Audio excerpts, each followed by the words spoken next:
política de filho único, a gente já falou, Tem, né? acho que talvez a grande fome, né? Que é um assunto que se fala Isso. muito, né? Que é a E grande aí? fome do grande salto adiante. Então, a China, quando acaba a guerra civil, como eu falei, a China era o nono país mais pobre do mundo. Então eles vinham de um processo de empobrecimento, de colonização. Então não é como se o Partido Comunista vence e agora a gente tem um tabuleiro de war zerado, né? Não é assim que funciona. Então tem toda uma inércia para vencer. E aí rola a reforma agrária no país inteiro, que já estava rolando em algumas partes dominadas pelo Partido Comunista antes. E o Mao Zedong queria que a China tivesse ali um salto muito grande econômico para ultrapassar a Inglaterra em 15 anos. E aí eles elaboraram o grande salto adiante, que tirou muita gente do campo para trabalhar em fábrica, e era gente que não tinha conhecimento de fábrica, né, então tinha que ensinar esse povo todo, e aí quem que vai plantar? E aí também eles focaram também em produzir um tipo de combustível para fazer aço, ore, eu não sei como é que chama em português, que era muito ruim, era muito fraco de qualidade, né? Então, e alguns líderes locais começaram a mentir na quantidade de grãos que eles tinham estocados. Deu uma enchente num rio, acho que não lembro se o Yangtze, o Rio Amarelo, também que acabou com um monte de plantação, juntou um monte de coisa.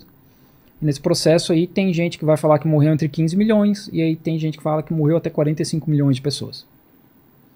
Que para a China, assim, como eu falei, a Revolução Taiping matou 20.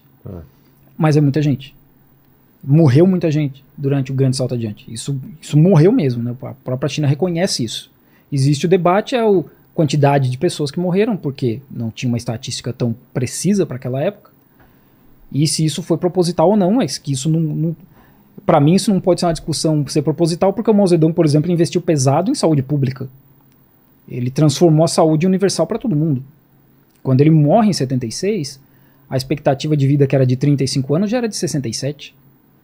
A população da China, que era 500 milhões, já estava em 900. Tudo isso com as ações do Mao Zedong. Então, morreu sim muita gente na Grande Fome, como morreu em outras fomes antes.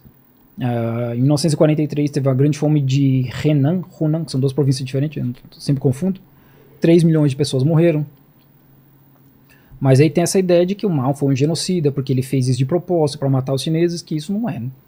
As pessoas morreram justamente por falhas do processo, desse processo, que é um absurdo, não deveria ter morrido ninguém, mas não tem essa coisa de eles mataram de propósito.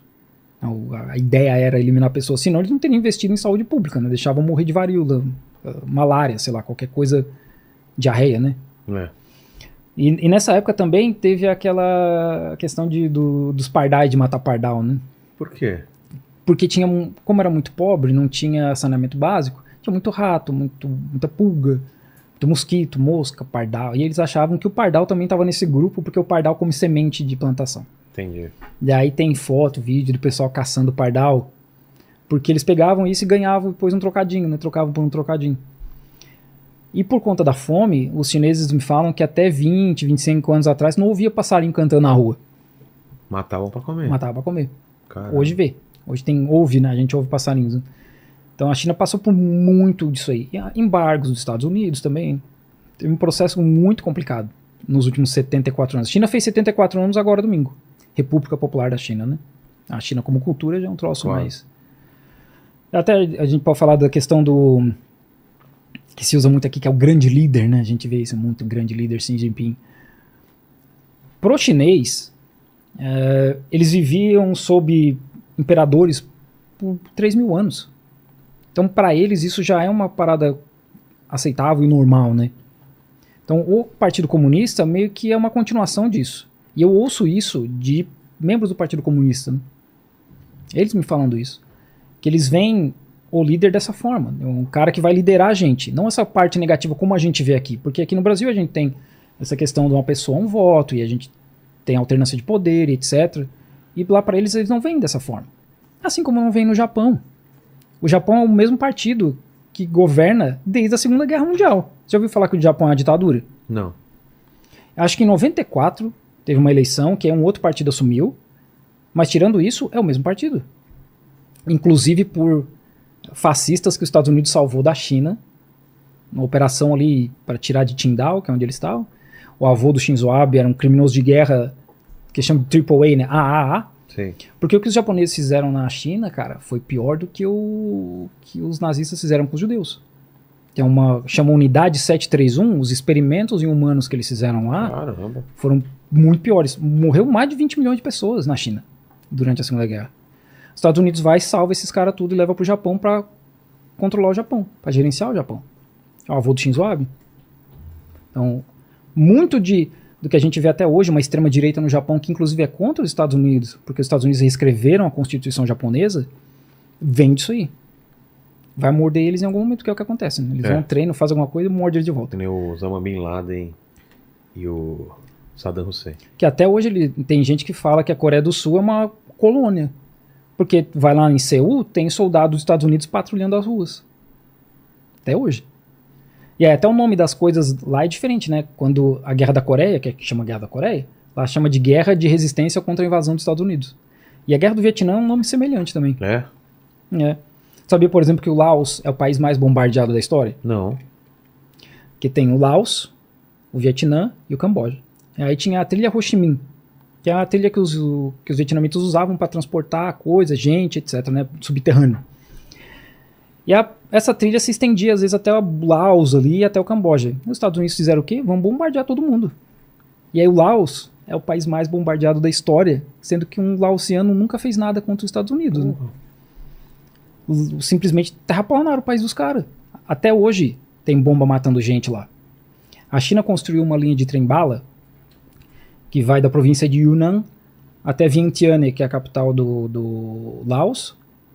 Eles tiveram que remover as bombas que os Estados Unidos jogaram nos anos 60 e 70. Porque nem isso eles fazem. Eles jogam as bombas e não vão tirar depois. É a mesma coisa que o Marco falou da Coreia do Norte. Né? Eles terraplanaram a Coreia do Norte. E eles fizeram a mesma coisa com o Camboja. Eles bombardearam a divisa com o Vietnã, eles bombardearam o Camboja. Então lá existe um sentimento anti-Estados Unidos muito forte justamente por isso. Né? Anti-Inglaterra também, por conta das colônias, que eles fizeram, as guerras do ópio. Né? Os caras fizeram guerra para traficar droga. Tá louco. Eu comecei, inclusive, a estudar muito sobre história quando um chinês me falou que a Rainha Vitória era a maior traficante de droga da história.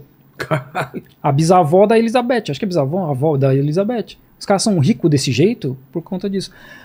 O cara, tem uma história que é interessante, o cara que criou a Air China, que foi a primeira empresa aérea de aviação da China, ele foi estudar no MIT, né, no Massachusetts Institute of Technology, nos Estados Unidos, com uma bolsa de estudos, que era um dinheiro que saiu, que a China teve que pagar por ter perdido uma guerra, a Revolução dos Boxers.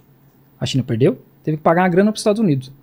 Esse cara vai para lá, estuda no MIT, se torna o primeiro engenheiro aeronáutico da Boeing, chega nos anos 40, 50, o marcatismo pesado contra comunistas nos Estados Unidos aperta, ele vai para a China e cria a Air China. Mas vê, o cara foi estudar com uma bolsa de um dinheiro que a China teve que pagar porque perdeu uma guerra. É. Porque teve a Revolução dos Boxers, que eram os caras que lutavam Kung Fu, que eles foram ganhando gente, que sempre teve resistência contra o estrangeiro. E religiões estrangeiras, porque elas sempre foram agressivas. Né? Que é aquela coisa, se não se converter, não vai pro inferno. Né? E esses caras criaram uma guerra lá, revolta dos Boxers, mataram um monte de gente, principalmente em Pequim. Aí 8 países se juntaram para uma invasão punitiva, que eles chamaram.